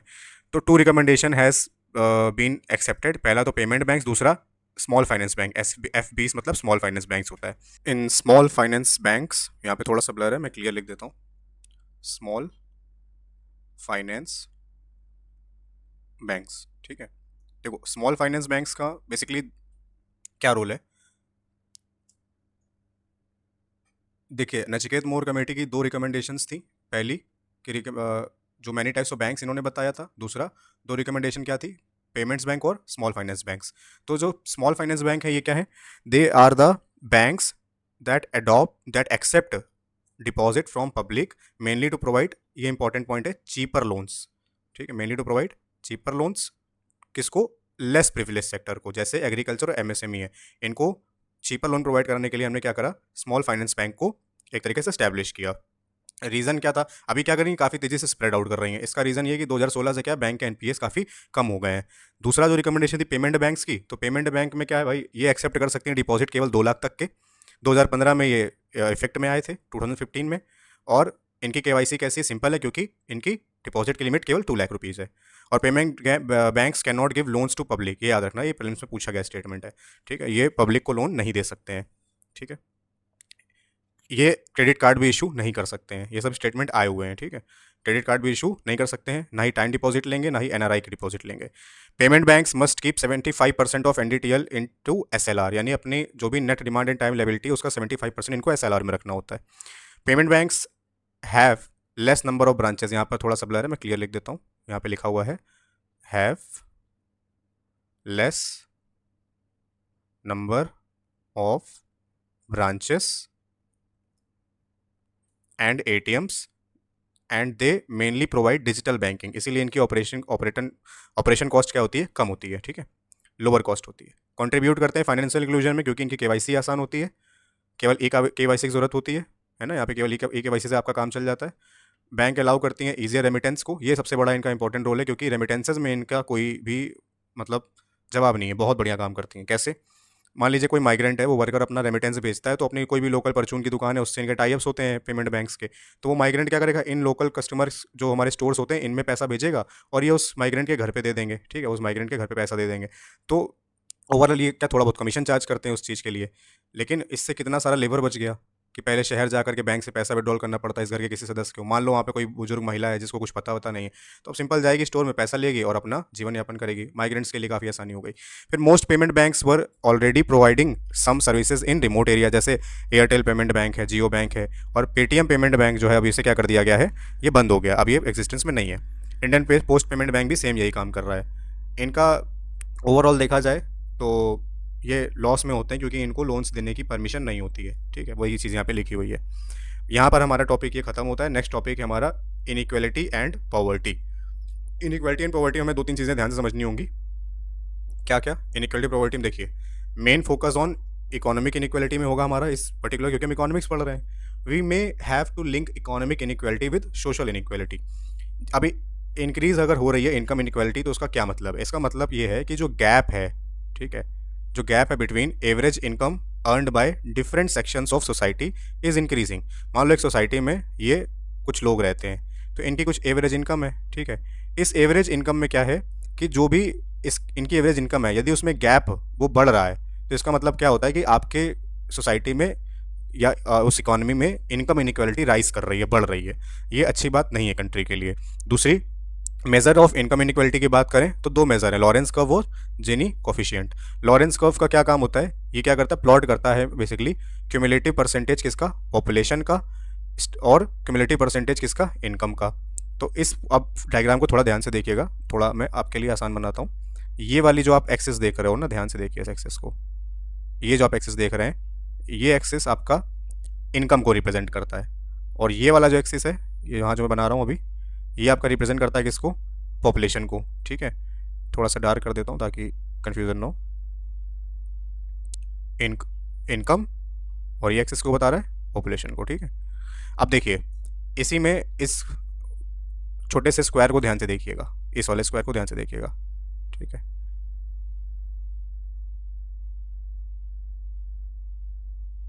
ये स्क्वायर को ध्यान से देखना है, ठीक है। इसके बाद इस स्क्वायर के बाद आपको ध्यान देना है इस वाली लाइन पे, और मैं सब एक्सप्लेन करूंगा ये क्या चीज़ है, डोंट वरी।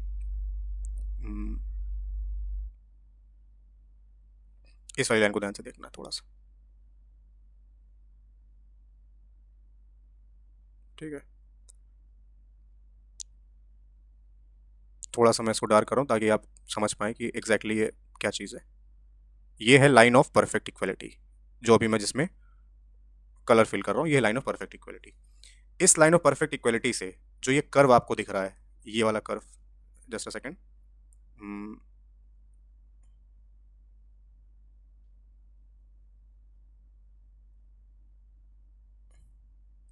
ये कर्व जो आप देख पा रहे होंगे, इस कर्व को हम बोलते हैं लॉरेंस कर्व, ठीक है।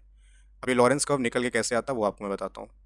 आसानी से समझोगे ना, एक बार कॉन्सेप्ट क्लियर हो जाएगा तो हमेशा के लिए हो जाएगा, फिर कहीं भी क्वेश्चन आएगा ना तो गलत नहीं होगा। थोड़ा ध्यान समझना इस लॉरेंस कर्व को, क्या है ये चीज़, ठीक है। अब देखिए ये जो हमारी लाइन है परफेक्ट इक्वलिटी की, ठीक है, अगर आपकी 50%, ये जो क्यूमुलेटिव परसेंट जो हमारा इनकम का है, ठीक है, ये इनकम जो 50% है, और ये जो पॉपुलेशन जो हमारी 50% है, 50% इनकम अगर 50% पॉपुलेशन पे होती तो हमारी लाइन ऑफ परफेक्ट इक्वलिटी यहाँ पर है जो हमारे सामने दिख रही है। तो मतलब क्या होता कि कंट्री में एकदम कोई भी इनइक्वालिटी नहीं, बिल्कुल बिल्कुल इक्वलिटी है कंट्री, बहुत अच्छी कंट्री की जो सिचुएशन इकॉनमी बहुत अच्छी है। बट अगर ये लाइन ऑफ परफेक्ट इक्वलिटी से जो हमारी पॉपुलेशन की जो वो ये जो कर्व देख रहे हो, ये डेविएट कर जाए, तो इसका मतलब क्या होता है कि इनइक्वालिटी है कंट्री में। तो यहाँ पर फर्दर देखिए, यहाँ पे लिखा ना कि further the Lorenz curve from the line of perfect equality more is the income inequality and vice versa. यही चीज़ यहाँ पर बताई गई है, ठीक है। अब वी कैन, वही बोला, we can use this curve in different ways, जैसे जेंडर में भी आप इस कर्व को यूज़ कर सकते हो, कास्ट में भी कर सकते हो, इनइक्वालिटी में भी कर सकते हो, ठीक है। अब लिमिटेशंस है कि इसको आप बहुत सारी कंट्रीज़ अगर कैलकुलेट करनी है, बहुत सारी कंट्रीज़ के लिए इनइक्वालिटी, तो आप इसको यूज़ नहीं कर पाओगे क्योंकि ये वहाँ पे थोड़ा सा फेल हो जाता है। दूसरा, लॉरेंस कर्व जो है वो अगर क्रॉस कर जाए दूसरे वाले कर्व को तो डिफिकल्ट हो जाता है कैलकुलेट करना। दो कर्व है ना आपके सामने यहाँ पे दिख रहे हैं, इस वजह से, ठीक है। अब आ जाओ जिनी कोफिशिएंट में, ये भी रिलेटेड टर्म है। जिनी कोफिशिएंट मतलब होता है area between Lawrence curve and perfect equality की जो लाइन है, ये वाला जो एरिया देख रहे हो आप, ये वाला एरिया, ये एरिया, ठीक है। इस एरिया को न्यूमरेटर प्लेस पे रखते हैं जिनी कोफिशिएंट में, ठीक है। Area between line of perfect equality and Lawrence curve upon area of half square. ये हाफ स्क्वायर कौन सा? ये वाला हाफ स्क्वायर। इस एरिया के हाफ स्क्वायर को हम कहाँ रखते हैं? ये वाला जो आपको दिख रहा है ग्रीन ग्रीन से, ठीक है।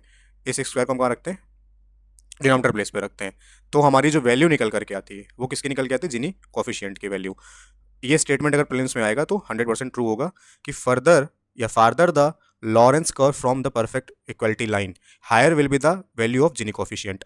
यानी कि जितना दूर होगा लॉरेंस कर्व परफेक्ट इक्वलिटी की लाइन से, उतनी ही ज़्यादा वैल्यू आएगी जिनी कोफिशिएंट की, यानी मोर इनकम इनइक्वलिटी होगी, और वाइस वर्सा, यानी कि क्लोजर होगा तो जिनी कोफिशिएंट की वैल्यू कम होगी। अब जिनी कोफिशिएंट की वैल्यू में यहाँ पर ये डेटा याद रखना कि अगर 0 है तो इसका मतलब परफेक्ट इक्वलिटी है, और 1 है तो परफेक्ट इनइक्वलिटी है। 0.5 एक थ्रेशोल्ड है जिससे हम कैलकुलेट करते हैं किसी कंट्री की कंडीशन। जैसे अगर कोई कंट्री की कंडीशन मान लो 0.5 से कम है, तो वहाँ पे इनइक्वालिटी लोअर मानी जाती है। जैसे हमारी एशियन कंट्रीज़ हैं, काफ़ी स्कैंडिनेवियन कंट्रीज़ हैं, ठीक है, जिनी कोफिशिएंट अगर 0.5 से ज़्यादा है तो इनकम इनक्वालिटी ज़्यादा है। जैसे यूएस है, मैक्सिको है, नॉर्थ अमेरिका है, साउथ अमेरिका है, ब्राज़ील है, ये सब है ना। और इंडिया की कंडीशन की बात करें तो जिनी कोफिशिएंट लगभग 0.37 से 0.38 के आसपास रहता है, लेकिन ये वैल्यू अभी वेराई करेगी। मैं करंट अफेयर्स में नीचे पर डिस्कस करूंगा, इसकी नई वैल्यू है, ठीक है। ये करंट अफेयर्स में अपडेट करके मैं आपको बताऊंगा। प्रॉब्लम की बात करें तो वही बता रहा है कि इंडिया का जो जिनी कोफिशिएंट है ना, वो हम कंजम्पशन बेस्ड क्या करते हैं, कैलकुलेट करते हैं, कंजम्पशन बेस्ड कैलकुलेट करते हैं, जो कि गलत तरीका है ना। हमें इनकम बेस्ड करना। अदर कंट्रीज क्या करती हैं, इसको इनकम बेस्ड करती हैं, इनकम तरीके से करती हैं। देखो अब इनकम में क्या होता है कि इनकम से देखा जाए तो 0.55 टू 0.6 के आसपास हमारी जिनी कोफिशिएंट की वैल्यू है, ठीक है। अब एक वर्ल्ड इनइक्वालिटी रिपोर्ट है, ठीक है, ये वन इनइक्वालिटी रिपोर्ट जो है ये निकालता है आपका world inequality lab, Paris school of economics मिलकर के निकालते हैं।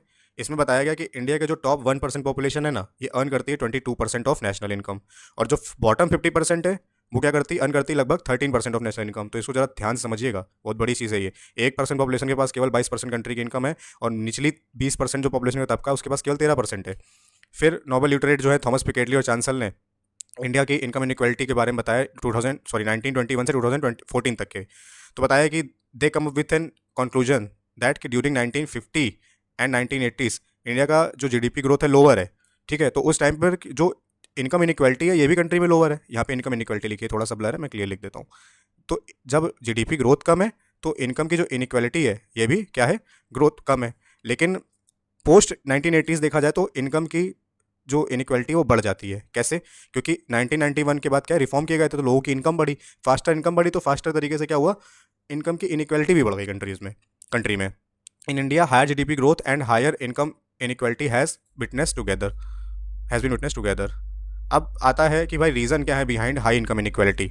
तो पहला रीज़न है जॉबलेस ग्रोथ, दूसरा है failure to implement land reforms, तीसरा है reforms like globalisation and privatisation have only benefited capitalist class, यानी कि केवल कैपिटलिस्ट क्लास को ये एलपीजी रिफॉर्म वगैरह जो है इन्होंने बेनिफिट किया, तो इससे भी क्या हुआ, इनकम इनइक्वालिटी राइज हुई। फेलियर हुआ एग्रीकल्चर रिफॉर्म, जैसे कि ग्रीन रिवॉल्यूशन वगैरह में वेस्टर्न यूपी, हरियाणा और कुछ ऐसे पंजाब वाला रीजन है, केवल इनको ही बेनिफिट किया, पूरी कंट्री में नहीं था। यहाँ पर हमारा इनइक्वालिटी टॉपिक एंड होता है। नेक्स्ट टॉपिक हमारा है पावर्टी टॉपिक हमारे यहाँ से स्टार्ट होता है, ठीक है। पावर्टी में हमें क्या पढ़ना है, वो ध्यान रखना है, दो चीज़ें, एब्सोल्यूट पावर्टी और रिलेटिव पावर्टी। रिलेटिव पावर्टी जो है वो हमारी डेवलप कंट्रीज़ के कंपैरिजन हम जब करते हैं तब हम देखते हैं, और एब्सोल्यूट पावर्टी जैसे इंडिया में हम इसके थ्रू जो है चीज़ों को क्या करते हैं, कैलकुलेट करते हैं। अब एब्सोल्यूट पावर्टी का मतलब क्या होता है, इसका मतलब होता है कि जो बेसिक मिनिमम रिक्वायरमेंट है ना, बस उतना ही एब्सोल्यूट पॉवर्टी में कैलकुलेट करते हैं। और रिलेटिव पॉवर्टी में क्या करते हैं, some basic minimum income as compare to average income of the country. कुछ बेसिक मिनिमम इनकम को जब कंपेयर करते हैं एवरेज इनकम से कंट्री की, तो हमारा जो निकल के आता है वो रिलेटिव पॉवर्टी होती है। In India we only measure absolute poverty, क्योंकि रिलेटिव पॉवर्टी डेवलप कंट्रीज में होता है, कॉन्सेप्ट जो डेवलप कंट्रीज के लिए, ठीक है। मेजर करते हैं एब्सोल्यूट पॉवर्टी कैसे, पॉवर्टी लाइन से, जैसे means the consumption expenditure level needed by average household, ठीक है, to fulfil basic minimum requirements for its members for a period. अब ये बेसिक मिनिमम रिक्वायरमेंट्स यानी कि जैसे न्यूट्रिशन हो गया, ठीक है, एजुकेशन हो गया, हेल्थ हो गया, इनको फुलफिल करने के जो भी बेसिक जो हमारा एवरेज हाउस होल्ड को जो कंजम्पशन एक्सपेंडिचर की ज़रूरत पड़ती है, वही हमारी पॉवर्टी लाइन होती है। जैसे जब पॉवर्टी लाइन जो है वो यूज़ करी जाती थी in India as a poverty measure 1971 से 2011-12 के बीच में, ठीक है। जो poverty line was use in India as a poverty measure in 1971 to 2011-12। अब फ्रॉम 1971 से 2004-5 क्या हुआ, हमने कैलोरी बेस्ड जो पॉवर्टी लाइन उसको इंट्रोड्यूस किया। इसमें क्या होता था कि इस कैलोरी बेस में 2250 KCL पर पर्सन पर डे जो है हमने थ्रेशोल्ड रखी। ये पॉइंट ऐसे अप्रोक्सीमेटली याद रखिएगा। फिर 2004-5 से हमने क्या किया, तेंदुलकर कमेटी ने रिकमेंडेशन दी, ये कमेटी का नाम याद रखना, मैचिंग में दे देगा, तो किससे रिलेटेड है, पॉवर्टी लाइन से रिलेटेड है, ठीक है। इसने रिकमेंड किया क्या कि एजुकेशन और हेल्थ को भी इसमें इंक्लूड करो। फिर इसके 2011-12 में एक रंगराजन कमेटी आई, इसने बोला कि एजुकेशन हेल्थ के साथ साथ इसमें कन्वेनियंस और हाउसिंग को भी इंक्लूड करो। हालांकि इनकी रिकमेंडेशन एक्सेप्ट कभी नहीं करी गई, केवल एजुकेशन और हेल्थ वगैरह तक ही सीमित रहा। बट इसमें हुआ क्या कि हमने फिर एट द एंड हम निकालते थे एक हेड काउंट रेशियो में क्या करते थे, नंबर ऑफ पीपल जो कि बिलो पॉवर्टी लाइन है उन हाउस होल्ड को number of total house hold से डिवाइड करके 100 से मल्टीप्लाई करते तो हमारा हेड काउंट रेशियो निकल करके आता था, ठीक है। According to Tendulkar committee method, head count ratio in India decline हुआ है, किससे, 37% था 2004-5 में, ठीक है। अभी कितना है 2011-12 में, इसके ये कितना था, 22% था, तो डिक्लाइन किया है। सेकंड मेजर की बात करें पॉवर्टी लाइन की, तो national multi dimensional poverty index निकाला जाता है। जो national multi dimensional poverty index है ये किससे इंस्पायर्ड है? ये इंस्पायर्ड है global multi dimensional poverty index से। अब ये global multi dimensional poverty index जो कौन निकालता है? ये यूएनडीपी एंड ओपीएचआई निकालती है। ध्यान से इस टर्म को देखिए, ये आपका यूपी पीसीएस 2024 का क्वेश्चन है। ये स्टेटमेंट एज इट इज दिया हुआ था वहाँ पे, ठीक है। Oxford poverty and human development initiative जो है हमारा global multi dimensional poverty index निकालते हैं। इसमें 10 इंडिकेटर्स होते हैं, बट जो national multi dimensional poverty index निकाला जाता है नीति आयोग के द्वारा, इसमें कितने 12 इंडिकेटर्स हैं टोटल। याद रखना ये एज इट इज इंपॉर्टेंट है, वैल्यू भी 12 इंडिकेटर्स हैं, जिसकी 3 कैटेगरी हैं। पहली कैटेगरी है हेल्थ, दूसरी कैटेगरी एजुकेशन, तीसरी स्टैंडर्ड ऑफ लिविंग। HES यानी health, education, standard of living. और इसमें इंडिकेटर कौन कौन से 12 है तो वो देखेंगे। हेल्थ सेक्टर में हमारे कितने 3 इंडिकेटर हमने बताया, कौन कौन से? मिनिमम न्यूट्रिशन, चाइल्ड मोर्टेलिटी और मैटरनल हेल्थ, ठीक है। एजुकेशन में 2 इंडिकेटर थे, मिनिमम ईयर्स ऑफ स्कूलिंग और minimum school of attendance. Minimum years of schooling थी कितना एडल्ट करते हैं, और minimum school of attendance children के लिए थी, कितने चिल्ड्रन मिनिमम स्कूल को अटेंड करते हैं, ठीक है। दूसरा थर्ड जो था स्टैंडर्ड ऑफ लिविंग में, वो हमारे लिए था fuel, water, sanitation, electricity, housing, assets यानी कि बेसिक एसेट यानी साइकिल वगैरह, और बैंक अकाउंट, एटलीस्ट 1 अकाउंट जो है बैंक का होना चाहिए। ये सब इंडिकेटर थे। जो 2 डिफरेंट इंडिकेटर्स हैं ना हमारे ग्लोबल एमपीआई से नेशनल एनपीआई में, वो है 2। पहला तो मैटरनल हेल्थ हमने एक्स्ट्रा अपने आप से ऐड किया हुआ है, और दूसरा बैंक अकाउंट, ये नीति आयोग ने खुद से ऐड किए हुए हैं, जबकि ग्लोबल एमपीआई में केवल 10 इंडिकेटर्स हैं, ठीक है। अब जब ये 12 इंडिकेटर को यूज़ करके क्या निकालते हैं? डेप्रीवेशन स्कोर निकालते हैं। अगर वो डेप्रीवेशन स्कोर की वैल्यू 0 है तो इसका मतलब होता है कि एक्सेस है सभी इंडिकेटर्स में, जो हमने 12 इंडिकेटर्स देखा इनकी एक्सेस अच्छी है। अगर इसकी वैल्यू 0 से ज़्यादा है, 1 के आसपास है, तो मतलब कि वो वर्स्ट है, मतलब आपके जो इंडिकेटर है उनके लिए एक्सेस बिल्कुल नहीं है। On the basis of deprivation score जो भी निकल के आता है उन 12 इंडिकेटर्स के बेसिस पे हम क्या निकालते हैं? A house hold with deprivation score of 1/3 और more is called multi dimensional poor house hold. ऐसा हाउस होल्ड जिसकी जो डेप्रीवेशन स्कोर है वो 33.33 से ज़्यादा है, उसे बोला जाता है कि वो मल्टी डायमेंशनल पुअर है। अब हेड काउंट रेशियो जो कि बेस्ड है एनएमपीआई पे, ठीक है। Number of multi dimensional poor house hold को डिवाइड करते हैं किससे? टोटल हाउस होल्ड से, और उसका मल्टीप्लाई करते हैं 100 से, तो हमारा निकल करके आता है हेड काउंट रेशियो, ठीक है। और इससे के बाद क्या होता है कि जो हमारी एक होती है इंटेंसिटी यानी डेप्थ, कि कितना हाउ मच, एक बताता है हेड काउंट रेशियो बताता है how much people are poor, और ये बताता है कि इंटेंसिटी बताती है कि कितना लोग पुअर हैं, ठीक है। कितना यानी कि किस डेप्थ में लोग पॉवर्टी लाइन में रह रहे हैं, तो how much they are in poverty. अब एनएमपीआई जो है वो कैलकुलेट करता है क्या? एवरेज डेप्रीवेशन को। उसका एवरेज डेप्रीवेशन जो स्कोर है multi dimensional poor house hold का, एनएमपीआई कैलकुलेट करता है। और ये कैलकुलेट करता है कैसे? ये कैलकुलेट करता है जब हेड काउंट रेशियो का मल्टीप्लाई कराते हैं इंटेंसिटी ऑफ पॉवर्टी से, तो जो हमारी वैल्यू आती है वो हमारी वैल्यू आती है किसकी? National multi dimensional poverty index की। अब सॉल्यूशन क्या है पॉवर्टी के? ये तो प्रॉब्लम सारी, तो सॉल्यूशन क्या क्या है? देखो सॉल्यूशन साफ से सिंपल से हैं। ध्यान रखना है क्या कि any policy that provide better access to nutrition, employment, human capital यानी कि एजुकेशन हेल्थ, जैसे एनईपी है, न्यू एजुकेशन पॉलिसी है, नेशनल एजुकेशन पॉलिसी 2020 की, आयुष मिशन, ये सब जो है एसेट है जैसे लैंड वगैरह, बेसिक कम्युनिटी जैसे वाटर, इलेक्ट्रिसिटी, सैनिटेशन, ये सब क्या प्रोवाइड करती है? ये हमारा सॉल्यूशन है पॉवर्टी को अपलिफ्ट करने के लिए। फिर आता है एम्प्लॉयमेंट जनरेशन प्रोग्राम और पॉवर्टी एलिवेशन प्रोग्राम। इसमें क्या है, 1980s में ये शुरू किए गए थे बेसिकली, और इनका काम क्या था? जैसे एक इंटीग्रेटेड रूरल डेवलपमेंट प्रोग्राम है, NREP है, ये सब लॉन्च हुए थे। ये 2 तरीके से चीज़ों, 2 डायमेंशन में चीज़ों को कवर करते थे। एक तो सेल्फ एम्प्लॉयमेंट प्रोग्राम थे, दूसरे वेज एम्प्लॉयमेंट प्रोग्राम थे, ठीक है। इसके बाद आते हैं एग्रीकल्चर जो है वो प्रोवाइड करता है सीजनल एम्प्लॉयमेंट को, तो रेस्ट टाइम पे आदमी क्या करे? तो एक स्कीम थी जिसे बोलते हैं MG नरेक्स 2006 स्कीम, इसी को मनरेगा भी बोला जाता है आसान भाषा में। इसके वो 2 पॉइंट हमें स्टडी करना है, पहला तो इसके फीचर और दूसरा इसका अप्रेजल एंड क्रिटिसिज्म। तो फीचर की बात करें तो ये सिंपल सा याद रखो कि 100 डेज़ का एम्प्लॉयमेंट जो है मिनिमम देना है। इसमें गारंटी दी जाती है कि मिनिमम 100 डेज़ का एम्प्लॉयमेंट हम देंगे ही देंगे, क्योंकि वही लगभग 3 मंथ्स का जो टाइम पीरियड होता है, जैसे हम बोलते हैं अब आपका सीजनल अनएम्प्लॉयमेंट वाला टाइम पीरियड, उसमें 100 डेज़ का एम्प्लॉयमेंट देना होता है। और अगर नहीं दे पाए 15 दिनों के भीतर अप्लाई करने के, तो स्टेट गवर्नमेंट को क्या करना होता है? इनको अनएम्प्लॉयमेंट अलाउंस देना होता है। इससे होता क्या है कि स्टेट गवर्नमेंट की अकाउंटेबिलिटी फिक्स होती है कि इनको एम्प्लॉयमेंट प्रोवाइड कराना ही कराना है लोगों को, ठीक है। हालांकि स्कीम नेशनल लेवल की है, लेकिन अगर नहीं दे रहे हो जॉब तो फिर स्टेट को क्या करना पड़ेगा? अनएम्प्लॉयमेंट अलाउंस देना पड़ेगा 15 डेज के भीतर, अगर एम्प्लॉयमेंट नहीं प्रोवाइड किया तो। अब इसके बाद implementation of the scheme has to be done through gram panchayat. इससे क्या होता है कि ग्राम पंचायत अगर इंप्लीमेंटेशन करेंगी तो रूरल जो लोकल बॉडीज़ इनका एम्पावरमेंट हो जाएगा। फिर ग्राम पंचायत अंडरस्टैंड करती हैं ज़्यादा लोकल विलेज की स्पेसिफिक प्रॉब्लम को, जैसे कोई तालाब खुदवाना है या स्कूल में पेंट करवाना है। तो ये सब जो हमारी लोकल लेवल गवर्नमेंट है, लोकल लेवल गवर्नमेंट बॉडीज़ हैं, ज़्यादा अच्छे से क्या करती हैं उसको समझती हैं। अप्रेजल की बात करें तो अप्रेजल से पहले क्रिटिसिज्म समझो कि भाई पुअर टारगेटिंग है। मनरेगा में जो जॉब प्रोवाइड करते हैं उसकी टारगेटिंग अच्छी नहीं है, पुअर है। क्यों? क्योंकि जो 65% जो है ना जॉब प्रोवाइड करी जा रही है वो नॉन पुअर लोगों को दी जा रही हैं। ये रिपोर्ट है, एक सर्वे है IHDS यानी इंडियन ह्यूमन डेवलपमेंट सर्वे, वो ऐसा बोल रहा है कि 65% लोग जो जिनको मनरेगा के तहत जॉब दी जाती है वो तो नॉन पुअर है। इसका रीज़न क्या है कि इसमें करप्शन है। भाई जो फजिंग मस्टर रोल यानी ऐसे लोगों की जो लिस्ट बने थे जिन्हें जॉब देना है, उसमें धोखाधड़ी फ्रॉड है।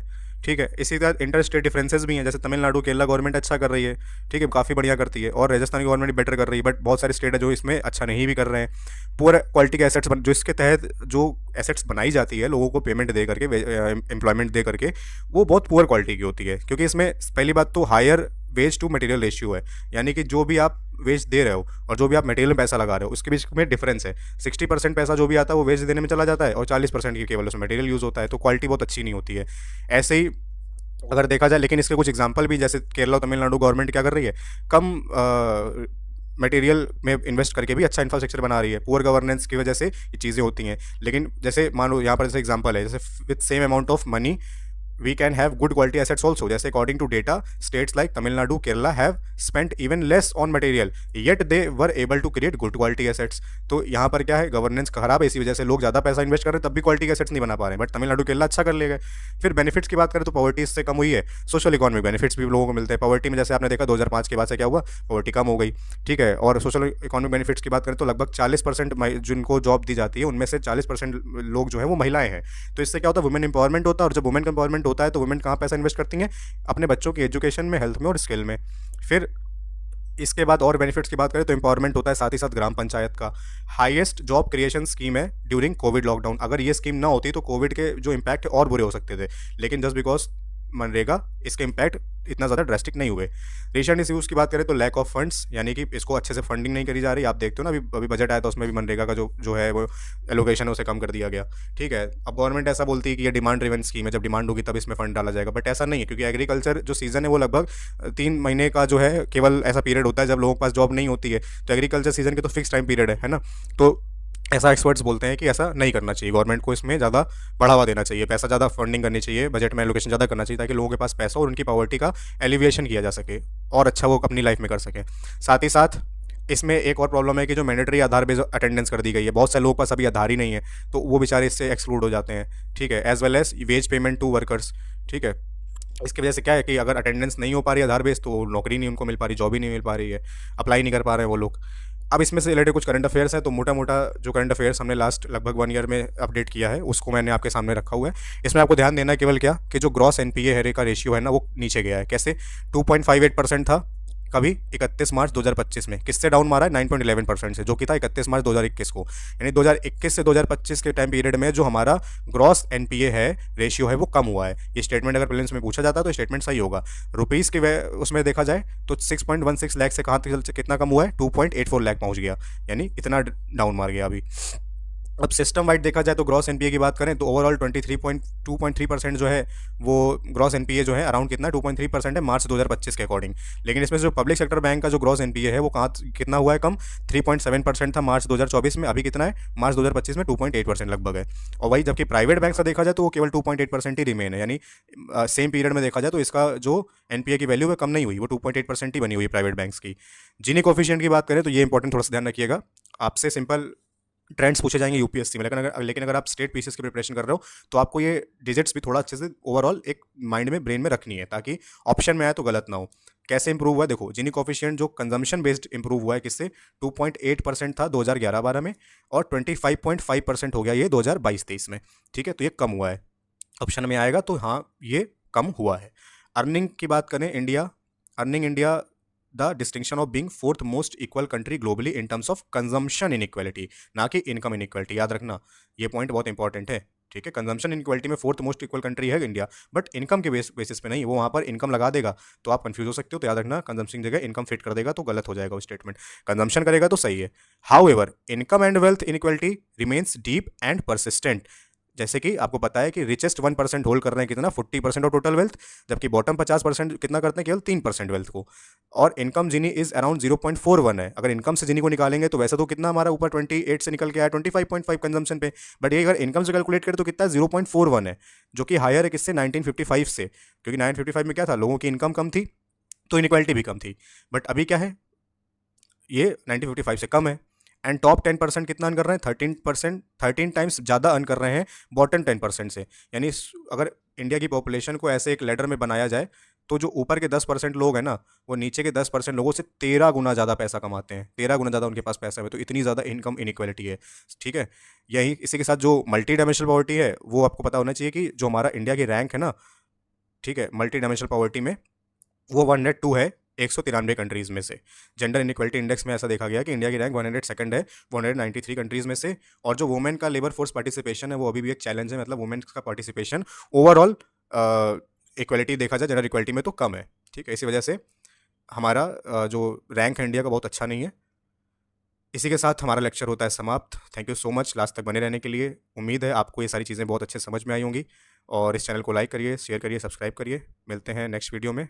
जय हिंद।